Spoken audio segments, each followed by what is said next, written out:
Assalamualaikum warahmatullahi wabarakatuh.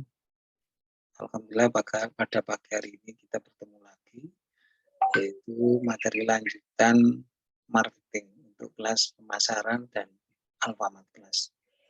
Anak-anakku sekalian, sebelum kita mulai belajar, marilah kita sejenak untuk berdoa agar supaya materi yang kami sampaikan nanti bisa bermanfaat.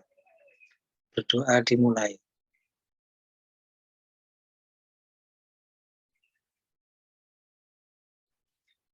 Berdoa bisa diakhiri.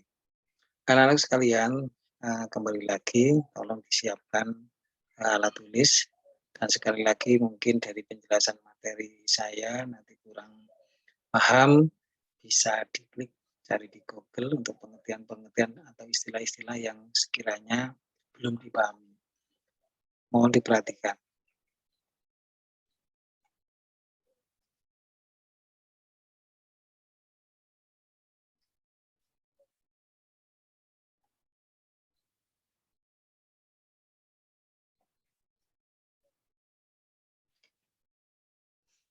Yaitu materi marketing lanjutan seperti biasa, ini untuk kelas 10 pemasaran dan Alfamart kelas.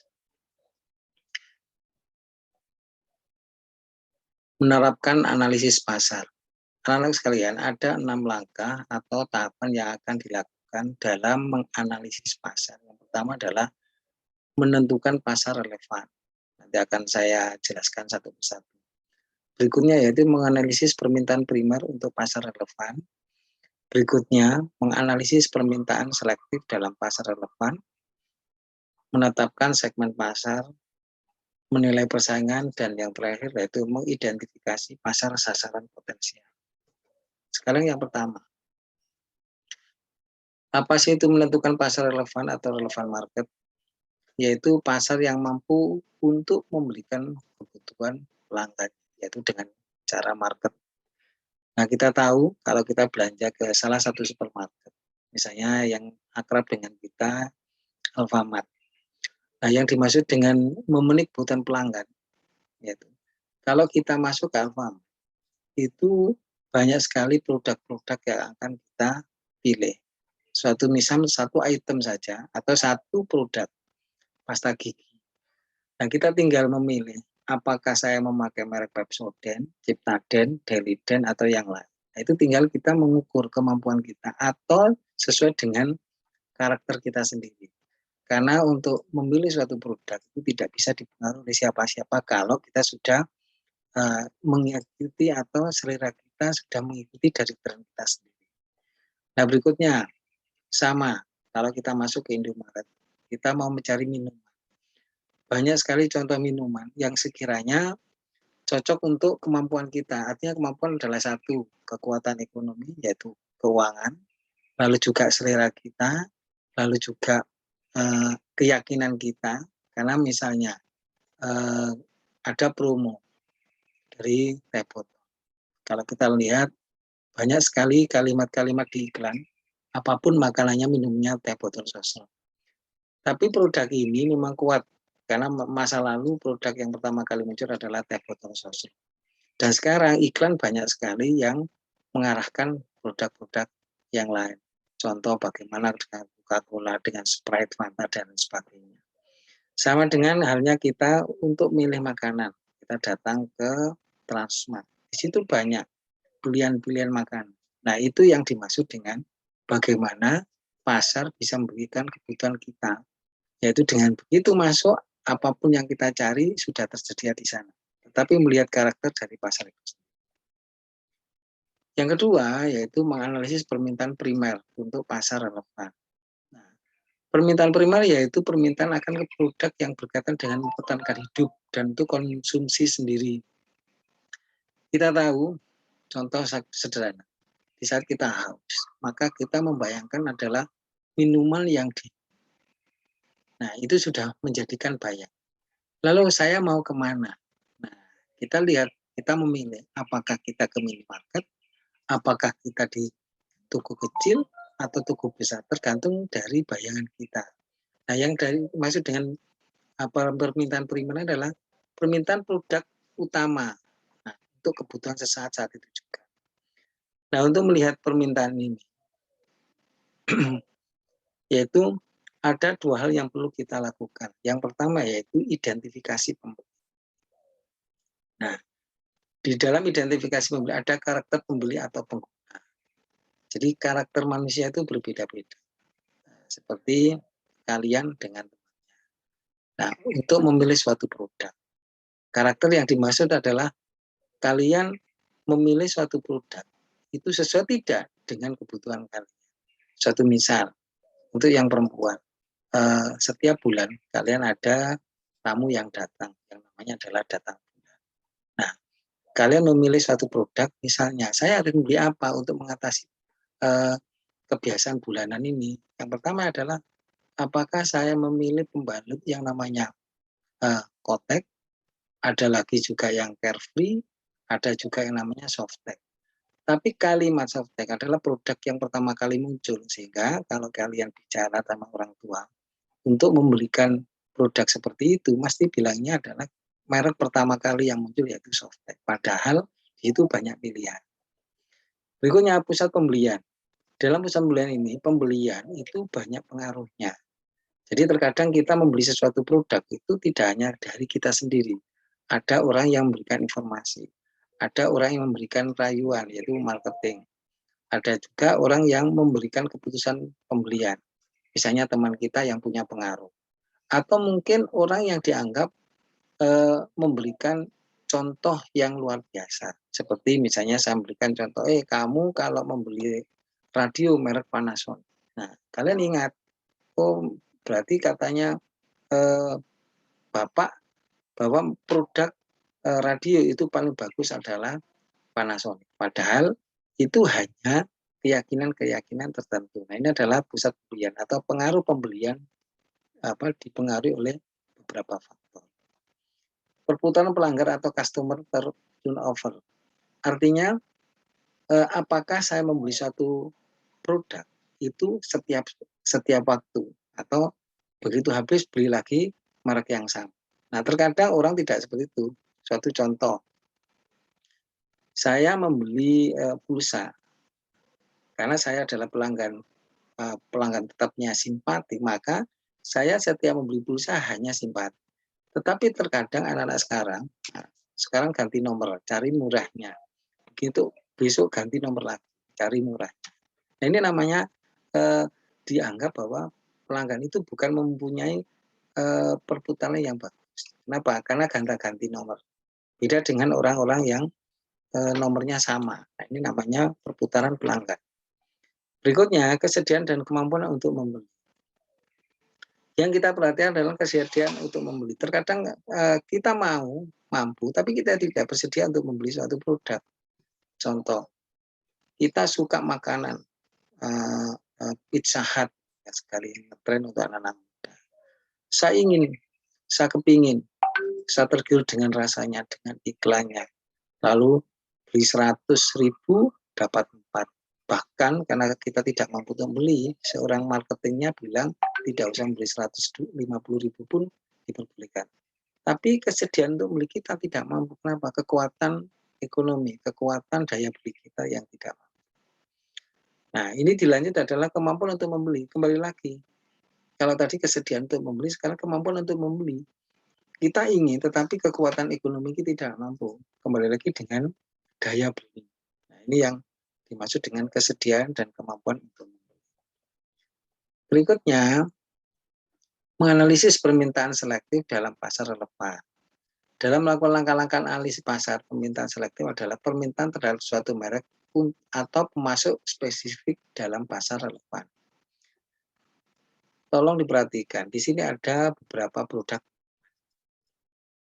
Nah, minuman itu bermacam-macam. Ada minuman ya aqua yang dingin, itu ada kompetitornya seperti Ades, lalu juga misalnya Alkodiri, juga Alfamart air, lalu juga Indomaret, produk Indomaret juga, atau yang sejenis dengan Coca-Cola, apa saja di situ. Nah, ini yang dimaksud dengan permintaan yang spesifik. Nah, misal saya karena haus, saya sudah membayangkan bagaimana dengan dinginnya aqua.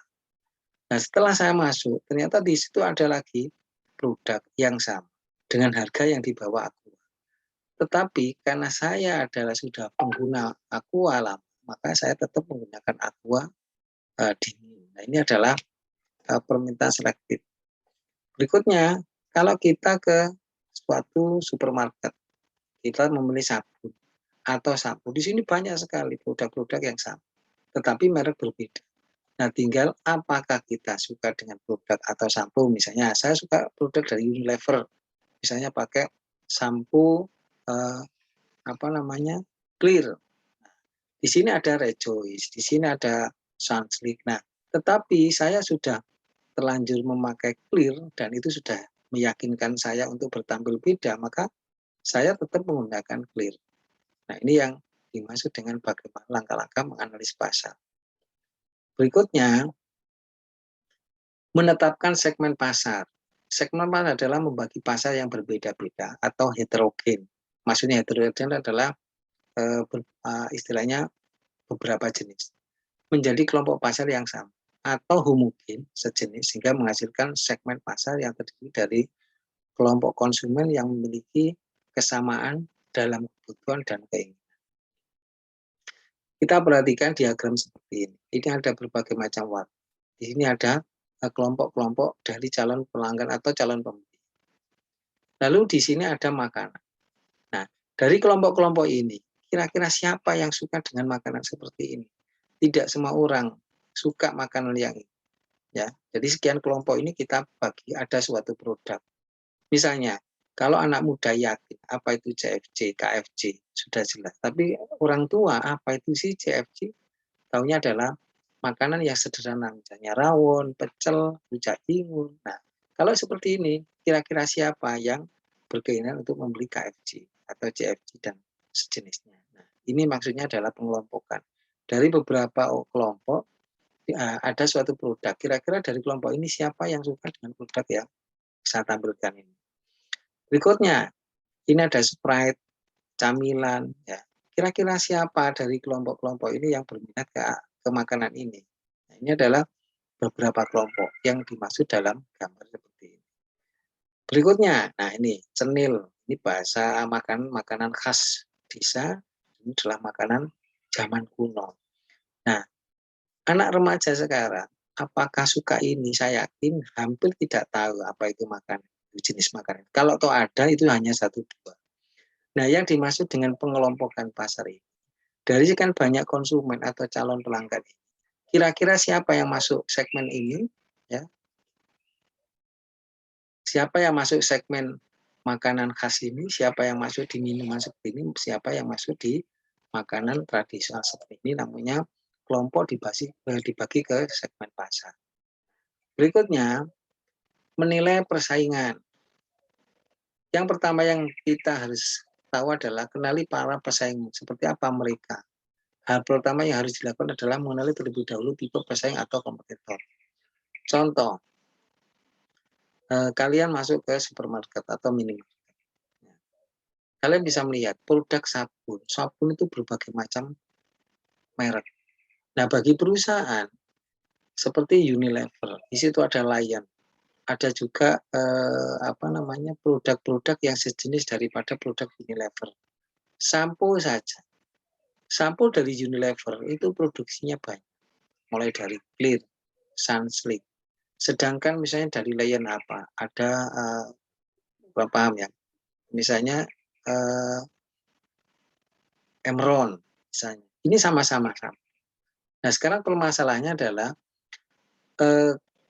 pesaing itu adalah merupakan ancaman bagi kita.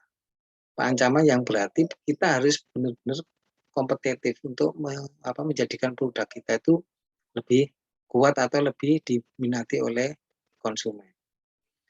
Pesaing langsung atau direct, jadi direct kompetitor. Jadi pesaing langsung itu apa? Yaitu pesaing yang hubungannya dengan produk. Misalnya kalau kita punya sampo merek merek Clear, sedangkan di luar ada Pigeon misalnya, ada sampo Pigeon ya, mungkin untuk dewasa, misalnya seperti itu. Itu kita harus memperkuat daripada kualitas produk kita. Berikutnya pesaing tidak langsung, artinya kalau toh misalnya produk lain itu tidak berhubungan dengan kita, terkadang orang begitu. Kalau toh kita itu menjual produk kita itu terlalu mahal, ada orang beralih ke produk lain yang hampir sama, tetapi harganya lebih murah dari barang kita atau dari produk kita. Mungkin kalian kenal kalimat pepatah tidak ada rotan akar pun jadi. Artinya tidak ada produk kita yang penggunanya jelas, tetapi ada produk lain yang penggunanya tidak sama dengan kita, tapi harganya murah. Terkadang konsumen itu beralih ke sana. Contoh kalau kalian lihat ya produk misalnya untuk bau badan yaitu deodoran. Misalnya kita menggunakan Rexona yang sudah terkenal. Terkadang ada ramuan ya, misalnya ramuan dalam bentuk herbal misalnya lebih murah dan penggunanya berkhasiat langsung, tidak mengandung efek, harganya lebih murah. Orang bisa beralih ke produk herbal, tetapi kalau kita lihat deodoran itu langsung kita gunakan. Sedangkan produk herbal itu harus ada prosesnya. Tetapi karena harganya murah, konsumen bisa beralih ke produk herbal tersebut. Berikutnya adalah analisis juga paid marketing channel yang digunakan pesaing. Nanti akan saya jelaskan di setelah ini. Berikutnya mengetahui harga produk pesaing.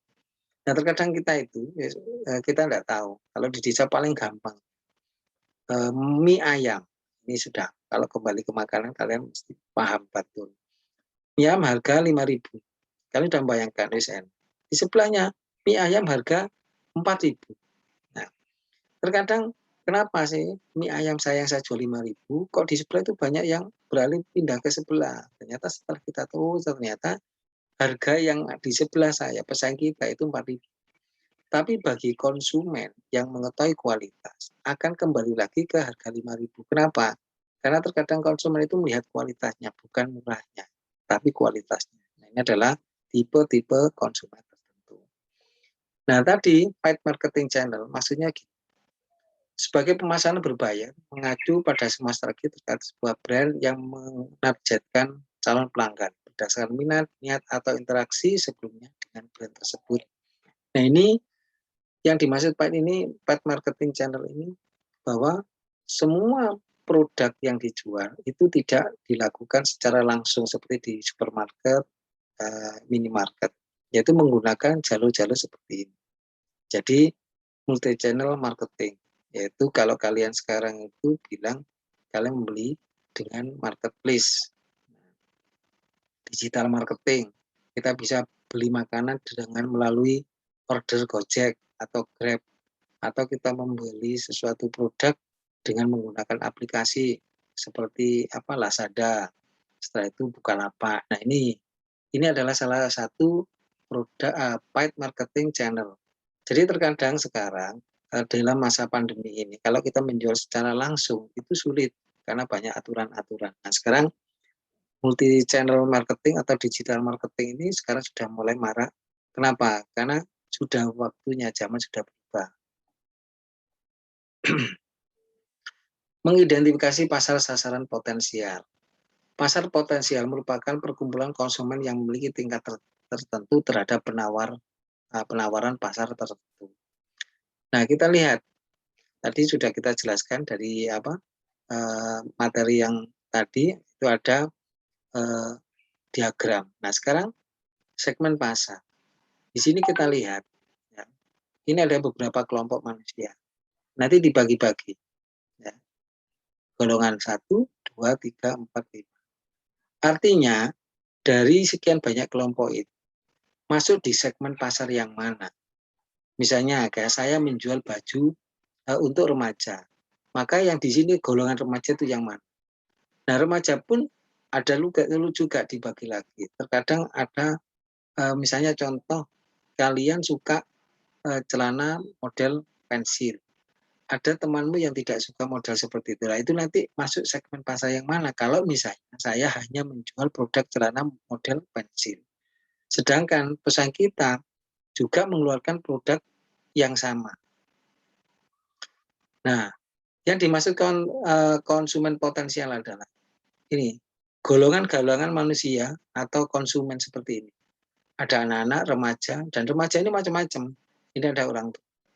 Nah, dari sekilas informasi yang saya sampaikan, konsumen potensial adalah konsumen atau calon pelanggan yang benar-benar punya kemampuan untuk keputusan membeli, kekuatan membeli, atau daya beli.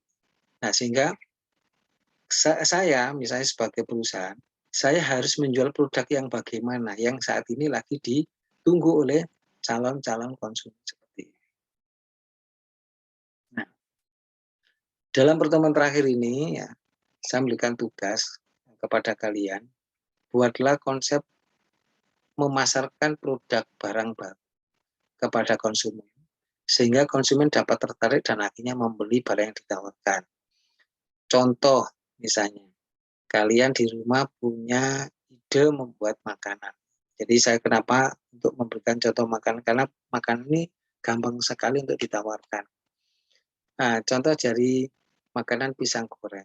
Kalau selama ini pisang goreng itu kan hanya dibelah, dikasih tepung, digoreng, selesai. Tanpa harus kita promosikan, orang tahu bahwa itu pisang. Nah, coba buatlah ide cara menjual pisang goreng dengan tema yang lain. Misalnya bagaimana pisang goreng dibentuk, tetapi namanya tetap pisang goreng. Mungkin dikasih topping, mungkin dikasih rasa-rasa yang lain. Ini maksudnya dari konsep pisang goreng kamu temukan produk yang sama tetapi konsep berbeda. Nah, nanti coba kamu konsepkan bagaimana cara membuatnya, bagaimana cara merayu orang supaya bisa membeli produkmu dengan harga yang kamu anggap pantas, sehingga orang tahu bahwa pisang goreng itu adalah pisang goreng yang enak. Saya kira itu dari saya. Terima kasih.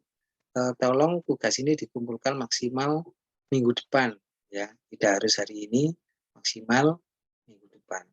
Sekian dari saya. Terima kasih. Assalamualaikum warahmatullahi wabarakatuh.